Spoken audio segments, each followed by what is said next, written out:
NCT zone में आपका स्वागत है। आज हम बात करने वाले हैं कि आरआई अजमेर की तरफ से जो बच्चे सेलेक्ट हो चुके हैं उनको एक मेल आ रहा है। ठीक है, उस मेल में क्या क्या डिटेल है वो चीज़ तो ऑलरेडी आपने पढ़ लिया होगा, तो बाकी मैं यहाँ ब्रीफली उस चीज़ को एक्सप्लेन करने की कोशिश करूँगा मेल में क्या क्या चीज़ आ रखा है। ठीक है, ये बेसिकली मैंने पीडीएफ बनाया था जो कि 10 तारीख को आपका मेल आ चुका था। ये पीडीएफ बनाने में ऑलमोस्ट एक दिन लग गया मेरे को। तो आप लोग समझ सकते हो कितना टाइम वेस्ट होता है मेरा। वेस्ट बोल रहा हूँ तो आप लोगों के लिए मेहनत कर रहा हूँ थोड़ा। ठीक है, तो बेसिकली थोड़ा बहुत हेल्प कर सकते हो आप लोग, चाहो तो लाइक कर सकते हो, सब्सक्राइब कर सकते हो। ऑलराइट, तो अभी बात करते हैं कि हम क्या क्या मेल में आपको दिख रहा था। तो आपको पहले मैं बता दूं कि आर आई अजमेर में जो ये गाइड है, बेसिकली एडमिशन के लिए आपको गाइड है जो कि आपको आ भी रखा होगा मेल, उसी उसी के ऊपर है ये पूरा। पहले तो आई टैप के बारे में आपको पता होना चाहिए, I T E P program क्यों है, क्या होता है ये। आप चाहो तो ये 4 साल का डुअल डुअल मेजर प्रोग्राम है। ठीक है, ये यानी कि आप 3 साल में इसे छोड़ नहीं सकते। ठीक है, वो काफ़ी बच्चों का ये डाउट रहता है। तो आर आई अजमेर द्वारा मिलता है तो ये काफ़ी अच्छी बात है। यहाँ से काफ़ी लोग निकल के स्कूल टीचिंग में जा चुके हैं और कुछ रिसर्च में भी जा चुके हैं काफ़ी बच्चे। ठीक है, और साइंटिफिक नॉलेज वगैरह लेने के लिए तो ये काफ़ी अच्छा है। ठीक है, ठीक है। और यहाँ पे बीए बीएड का प्रोग्राम और बीएससी बीएड दोनों मिलता है यहाँ पे। ठीक है, बेसिकली मैंने इसमें बीएससी बीएड लिखा है, तो बीए बीएड भी है इसमें। ठीक है, with effective pedology from the every beginning. ठीक है, आपको आर आई अजमेर क्यों चूज़ करना चाहिए। ठीक है, ये प्रीमायर है, कॉन्स्टिट्यूशन है N C E R T का, N C E R T का एक अच्छा सा इंस्टीट्यूशन है। आपको ये चीज़ पता होना चाहिए, रिकॉग्नाइज्ड है। ठीक है, ये और ये ब्यूटीफुल है और वेल इक्विप्ड है। यहाँ पे कैंपस भी अच्छा खासा है। ठीक है, काफ़ी अच्छा है। और बाकी बात करते हैं कि इंपॉर्टेंट डेट्स वगैरह क्या दिख रहे थे आपको उस मेल में। तो आपको मेल में जो है इंपॉर्टेंट डेट जो आ रहा था कि फीस सबमिशन का जो डेट है वो 13 तारीख तक का था। ठीक है, यानी कि 13 तारीख के रात के 12 बजे से पहले पहले आप कर दो तो सही है। और फिजिकल रिपोर्टिंग का डेट उसमें दिख रहा था कि जो कि है हमारा फिजिकल रिपोर्टिंग का 28 तारीख तक का डेट आपको दिख रहा था उस मेल में। ठीक है, तो आप इस बात को ध्यान रखना कि आपको फिजिकल रिपोर्टिंग में क्या क्या डॉक्यूमेंट्स वगैरह लेके जाना है। सब चीज़ अभी वीडियो में बने रही आपको पता चलेगा। ठीक है, तो इंपॉर्टेंट डेट्स है जो आपको पता होना चाहिए। ठीक है, उससे पहले आप देख लो कि आपको फीस स्ट्रक्चर वगैरह पता होना चाहिए। आप वहाँ वहाँ अगर आप हॉस्टल के साथ रह रहे हो या बिना हॉस्टल के साथ रह रहे हो, तो ये हॉस्टल का फीस है और विद हॉस्टल का फीस है यहाँ पे। जनरल ओबीसी ईडब्ल्यूएस की बात करें तो 7,450 रुपये जो कि लिखा हुआ था मेल में भी लिखा है। अगर थोड़ा बहुत इधर उधर है तो आप देख लेना, मेल में जो है वही एक्चुअल है। ठीक है, और विद हॉस्टल के साथ 29,650 रुपीज़। तो एस सी एस टी और पीडब्ल्यूडी वाले जितने भी हैं उनका अगर विदाउट हॉस्टल अगर वो रहेंगे तो 4,950 रुपये लगेगा। और वही विद हॉस्टल के साथ रहेंगे अगर वो, तो 27,150 रुपीज़ लगेगा। तो पहले मैं बता दूं कि अगर आप सिलेक्टेड हो चुके हैं तो आपको ये फीस वगैरह पेमेंट वगैरह करना पड़ेगा। ठीक है, और पेमेंट वगैरह बेसिकली कैसे करना पड़ेगा वो चीज़ ऑलरेडी मेल में आपको दिख रहा होगा। ठीक है, फिर भी अगर कोई डाउट है तो आप कमेंट कर लेना। ठीक है, मैं रिप्लाई करने का कोशिश करूँगा। अब बात करते हैं कि जो प्रोविजनली एडमिशन जिनको मिल चुका है तो उनका कैंसिल किस किस तरीके से हो सकता है। तो देखिए, कैंसिल होने के कुछ तरीके ये हैं कि अगर आपने डॉक्यूमेंट जो है वो गलत दे दिया, यानी कि अपलोड करते समय गलत डॉक्यूमेंट अपलोड कर दिया, बेशक बरसक वो आपने गलती से किया हो, तो वो कैंसिल होगा। ठीक है, बात समझ आ गई। तो अगर आपने फॉल्स इंफॉर्मेशन दिया है तो भी कैंसिल हो सकता है। और अगर आपने मिसलीडिंग फैक्ट वगैरह यानी कि गलत इंफॉर्मेशन, इधर इसका इंफॉर्मेशन उसका मतलब कि गलत दिया है आपने, जैसे एनसीटी का नंबर भरना था वहाँ पे स्कोर कार्ड का, तो अगर आपने गलत भर दिया होगा तो भी कैंसिल हो सकता है। ठीक है, इन्होंने साफ साफ बोल रखा है। अगर आप फी टाइम पे पेमेंट नहीं कर पाते, जो कि आपको टाइम दे रखा है यहाँ पे, देखो फी पेमेंट करने का टाइम जो है 13 तारीख है, लास्ट डेट 13 तारीख, जो कि 10 तारीख से 13 तारीख 3 दिन का टाइम मिला है बेसिकली आपको।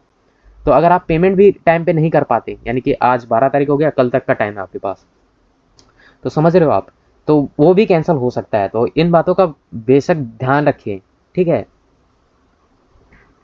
तो इस चीज़ को आप पढ़ लो। ठीक है, बहुत बहुत टाइम लगा के बनाया है। ठीक है, तो आप ध्यान से पढ़ना। अब बात कर लेते हैं कि आपको 28 जुलाई को आपको फिजिकल रिपोर्टिंग करना है। ठीक है, तो रूम नंबर वगैरह सब चीज़ मेंशन है वहाँ पे, बाकी आपके मेल में भी आ रखा होगा तो उसमें ही देख लेना। ठीक है, बाकी रूम नंबर यही दिख रहा था मेरे को, मेल में मैंने देखा था। तो थोड़ी बहुत मिस्टेक हो सकती है, तो अगर कोई इसमें मिस्टेक आपको लग रहा हो तो आप कमेंट करके बता देना ताकि बाकी बच्चों को हेल्प मिल जाए। हाँ, क्योंकि इतना सारा डेटा एनालाइज करते समय, लिखते समय थोड़ा एरर आ सकता है, मैं भी ह्यूमन ही हूँ। तो बात करते हैं कि आपको क्या क्या डॉक्यूमेंट लगेगा। तो एनसीटी का स्कोर कार्ड है और एप्लीकेशन फॉर्म है, वो दोनों के दोनों लगेगा। ठीक है, इस बात को ध्यान रखें। दोनों के दोनों एप्लीकेशन फॉर्म, मतलब कि आपने कंफर्मेशन पेज मिला होगा आपको, उसका फोटोकॉपी करवा लेना, स्कोर कार्ड का फोटोकॉपी करवा लेना, कम से कम 3 कॉपी करवा लेना, ठीक है। 2 कॉपी तो मिनिमम करवा ही लेना, ठीक है, इमरजेंसी के टाइम पे। बाकी वहाँ आसपास आपको फोटोकॉपी का मिल जाएगा, ऐसा नहीं है, पर क्यों उस टाइम पे आपको झंझट लेना। तो 10वीं से 12वीं तक के जो 10वीं और 12वीं का मार्कशीट है वो आपका लगेगा, और मार्कशीट हो गया, सर्टिफिकेट हो गया, जो भी है वो है, ठीक है। अगर 10th और 12th में मार्कशीट और सर्टिफिकेट अलग अलग मिला है तो वो लगेगा आपका, ठीक है। और एडमिट कार्ड वगैरह हो सके तो ले लेना, बाकी ऐसा कुछ मेंशन तो नहीं है। और जितने भी क्वालिफाइंग एग्जाम का मार्कशीट है, यानी कि आपका हो गया, सर्टिफिकेट हो गया और मार्कशीट हो गया, यानी कि वही बेसिकली सर्टिफिकेट वगैरह बोल रहे हैं, वही चीज़ आपका होना चाहिए। अगर आप ओबीसी से हो तो आपका जो एलिजिबिलिटी क्राइटेरिया के अकॉर्डिंग होना चाहिए, ठीक है। तो वही मैं आगे अभी वीडियो में बताऊंगा आपको। उस अगर आप ओबीसी से हो, एससी से हो, एसटी से हो, किसी भी कैटेगरी से हो, तो आपके पास कैटेगरी सर्टिफिकेट होना चाहिए, ठीक है, ओरिजिनल बेसिकली, ठीक है। अगर आप पीडब्ल्यूडी से हो तो उसका सर्टिफिकेट होना चाहिए, और टीसी ट्रांसफर सर्टिफिकेट और कैरेक्टर सर्टिफिकेट जो कि स्कूल की तरफ से मिलता है वो आपके पास ज़रूर होना चाहिए, वो भी ओरिजिनल। इसकी एक एक या दो दो कॉपी भी करवा लेना, 2 कॉपी मिनिमम करवा ही लेना। बाकी अगर आप झंझट से बचना चाहते हो तो 3 कॉपी मैक्सिमम करवा लेना, ठीक है, काफ़ी अच्छा रहेगा। फिर मेडिकल सर्टिफिकेट जो कि आपको फॉर्मेट वगैरह दे रखा होगा, मेल पे चेक कर लेना, वरना वो थोड़ा टाइम भी देते हैं, अब आप बाद में भी दे सकते हो। अंडरटेकिंग वगैरह या डिक्लेरेशन वगैरह जो कि कैंडिडेट और गार्डियंस दोनों द्वारा, मतलब कि आपके पेरेंट्स द्वारा भी बेसिकली एंटी रैगिंग वगैरह ये सब भराया जाता है वहाँ पे, आपके द्वारा भी और पेरेंट्स के द्वारा भी, ठीक है, वहाँ पे। तो अब बात करते हैं कि ये तो आपके डॉक्यूमेंट्स हो गए, ठीक है। इनको आप हाईलाइट कर देता हूँ मैं आपको, इनको ध्यान से रेडी कर लेना है, ठीक है, विद इन 28 जुलाई से पहले पहले, क्योंकि वहाँ आपको जाना है, फिजिकली रिपोर्ट करना है वहाँ पे, ठीक है। तो ये डॉक्यूमेंट्स वगैरह वहाँ पे लगेंगे। इसके अलावा जो भी आधार कार्ड वगैरह है वो सब भी लेके चले जाना। फोटोज़ वगैरह भी वो मैं अभी आपको बताऊंगा, ठीक है, कितने फोटोज़ लेके जाने हैं। अब पहले आप देख लो कि आईटेप जो है वो डिफरेंट क्यों है, आईटीईपी जो है वो डिफरेंट क्यों है। जो हमारा बीएड होता था पहले, यानी कि पहले आप बीए करते थे, फिर बीएड करते थे, या फिर बीएससी करते थे उसके बाद बीएड करते थे, तो ये जो था ग्रेजुएशन के बाद आप करते थे, लेकिन अब 12th के बाद डायरेक्ट आप कर सकते हो, ठीक है। पहले ये 2 साल का होता था, यानी कि बीएड सिर्फ, लेकिन ये यूजी के साथ बीएड भी करवाया जाता है जो कि 4 साल का होता है, ठीक है। यानी कि आपका 1 साल का फायदा होता है यहाँ पे, आपको दिख रहा है 1 साल का फायदा यहाँ पे दिख रहा है। पहले आप 3 साल वहाँ देते थे, फिर 2 साल बीएड करते थे तो 5 साल हो जाता था। अब करियर जो है इसमें लेट स्टार्ट होता था, यानी कि 5 साल बाद वो स्टार्ट होगा, यहाँ पे 4 साल बाद ही स्टार्ट हो जा रहा है, आप देख रहे हो, ठीक है। स्कूल टीचिंग वगैरह में ये प्लेसमेंट करवा देते हैं आरआई वाले, ठीक है। कहाँ करवाते हैं अभी मैं एक एक कोई मैम है उनका भी दिखाऊंगा मैं अभी आपको। तो अभी आप पहले देख लो कि आपको क्या क्या ध्यान रखना है। आपने ब्रोचर को बहुत ध्यान से पढ़ा हो, उसमें कोई अगर आप एलिजिबिलिटी क्राइटेरिया वगैरह सब चीज़ ध्यान से पढ़ा हो, ठीक है, उस चीज़ का ध्यान रखना। एलिजिबिलिटी क्राइटेरिया हो गया, ब्रोचर हो गया, जो भी आप उस चीज़ को ध्यान से पढ़ लेना। और बाकी का बात करें तो रजिस्ट्रेशन आपने जहाँ पे किया है वो फ़ी पेमेंट वगैरह 13 तारीख से पहले कर देना है। और फिजिकल रिपोर्टिंग का डेट जो है वो उसको आप ध्यान से रखिए, ध्यान में, कि 28 जुलाई को आपको जाना ही जाना है। 13 तारीख से पहले आपको फ़ी पेमेंट कर देना है, वरना कैंसिल हो जाएगा आपका सीट, ठीक है। आप अगर सेलेक्ट हो चुके हैं तो भी कैंसिल हो जाएगा, इस बात का ध्यान रखना। कैंपस की बात करें तो हॉस्टल मिल जाता है आपको, मैथ फैसिलिटी मिल जाता है, स्पोर्ट कॉम्प्लेक्स वगैरह मिल जाता है, लाइब्रेरी भी है और लैब्स भी हैं यहाँ पे, और स्कूल इंटर्नशिप प्रोग्राम भी है यहाँ पे, मतलब आपको स्कूल में भेजा जाता है इंटर्नशिप करने के लिए बेसिकली। तो लिंक्स वगैरह है यहाँ पे, आप वेबसाइट आरआई भोपाल का ऑफिशियल वेबसाइट है, ठीक है। और ये हेल्पलाइन बेसिकली नंबर है आईटीपी के लिए, और आप इस नंबर पे कॉल करके आप पूछ सकते हो, ठीक है, कि अगर आपको कोई डाउट आ रहा है ना, तो इस नंबर जो कि आपको मेल में भी दिख रहा होगा ये नंबर, ठीक है, वो बेसिकली वही नंबर है। आप चाहो तो देख सकते हो, ठीक है, कॉल करके। ये आपके लिए ही एक्टिव करवाया गया है, जो बच्चे सेलेक्ट हो चुके हैं उनका यहाँ पे कॉल एक्सेप्ट किया जाएगा। बाकी बात करें एंटी रैगिंग का, तो ये ऑफिशियल वेबसाइट है, आप चाहो तो यहाँ से पता कर सकते हो, ठीक है। बाकी ये कॉलेज पे डिपेंड करता है, आपको कॉलेज वालों ने मेल में बताया होगा किस फॉर्मेट में होना चाहिए, वो मेल देख लेना। बाकी ये एंटी रैगिंग का ऑफिशियल वाला है ये, अगर मैं अभी अभी तो नहीं जा सकता, ये वेबसाइट है, आप उस पर जाके देख सकते हो, ठीक है, जो कि ऑफिशियल वेबसाइट है एंटी रैगिंग वाले।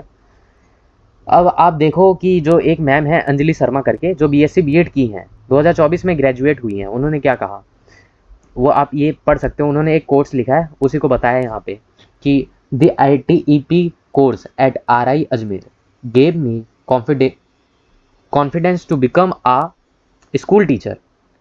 The combination of science and pedology was perfect, ठीक है। तो इन्होंने ये चीज़ यहाँ पे कहा है कि काफ़ी अच्छा है। यहाँ पे बेसिकली इनकी तरफ से यहाँ पे रिव्यू मिला है आपको बेसिकली, ठीक है। तो ये अभी टीचर बन चुकी हैं, स्कूल की टीचर, ठीक है। इनका नाम अंजलि शर्मा है, इन्होंने कहा है, जो कि यहीं से पढ़ के निकली हैं, ठीक है।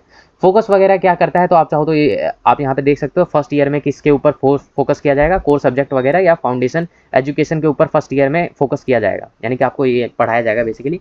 सेकंड ईयर की बात करें तो पेडोलॉजी मेथड और प्रैक्टिकल्स वगैरह आपको दिखाए जाएंगे। थर्ड ईयर से इंटर्नशिप आपको मिलना स्टार्ट हो जाता है, स्कूल का एक्सपोजर वगैरह भी मिलना स्टार्ट हो जाता है थर्ड ईयर से। फोर्थ ईयर में क्या होता है, एडवांस टीचिंग प्रैक्टिस और रिसर्च वर्क वगैरह करवाया जाता है। बेसिकली फोर्थ ईयर जो है ना, वही आपका बेसिकली बीएड का कोर्स जो है ना एक्चुअल, वही चलेगा। बाकी इसमें भी थोड़ा बहुत चलता रहता है फर्स्ट ईयर से थर्ड ईयर तक। बाकी फर्स्ट से थर्ड ईयर तक बेसिकली आपका कोर ब्रांचेस वगैरह वही सब पढ़ाया जाता है। तो फाइनल नोट्स की बात करें तो जो सबसे मेन इंपॉर्टेंट है ना, कि आपको 5 रिसेंट फोटो साइज फोटो जो कि आपने अपलोड किया था, जो एनसीटी में जो दिया था वही वाला फोटो रिसेंट ही दिया होगा आपने। और आई टैप में अगर भरा, ये आर आई के टाइम पे जो फोटो दिया था वही वाला बेसिकली कैरी करना, जो कि 5 तो मिनिमम कैरी करना ही करना है। बाकी आप 10 से 15 जितना लेके जा सकते हो चले जाना, ठीक है। 12 तो मिनिमम रखना ही, ठीक है। 5 वैसे ले लेंगे यहाँ पे, बाकी 12 एक्स्ट्रा रख लेना अगर कहीं इंपॉर्टेंट कहीं पेस्ट वगैरह करना पड़े तो। अगर आपकी मॉम मदर अगर हाउस वाइफ है तो 10 रुपये का स्टैम्प बनवाना है आपको। बेसिकली उस पर नोटेटरी जो है बेसिकली आपको मिल जाएगा, तहसील में मिल जाएगा या फिर इस ब्लॉक में मिल जाएगा, वहाँ पे आपको ये करवाना है, जो कि मेल में आपको बता दिया है, ठीक है। मेल में आपने पढ़ा होगा ये चीज़, वहीं से उठाया गया है, ठीक है, मेल से ही उठाया गया है ये चीज़, ठीक है। आप इसको देख लेना। मैंडेटरी क्या है, एंटी रैगिंग डिक्लेरेशन, जो कि ऑनलाइन करना है आपको। ऑनलाइन कहाँ पे करना है, ये देखिए, ये है लिंक, ठीक है, ये लिंक है। आप चाहो तो इसका स्क्रीनशॉट लो, गूगल पे जाओ, इसका कॉपी करो और वहाँ पे डायरेक्ट लिंक पे चले जाओ, या फिर गूगल पे जाके ये डायरेक्ट लिखो एंटी रैगिंग, जो कि करना जरूरी है, ठीक है। बेसिकली आपका फॉर्म खुल जाएगा, उसमें आपकी डिटेल्स ली जाएगी, आप कहाँ से रहने वाले हो, आपके पेरेंट्स की डिटेल ली जाएगी, वही सब भरना पड़ेगा, ठीक है।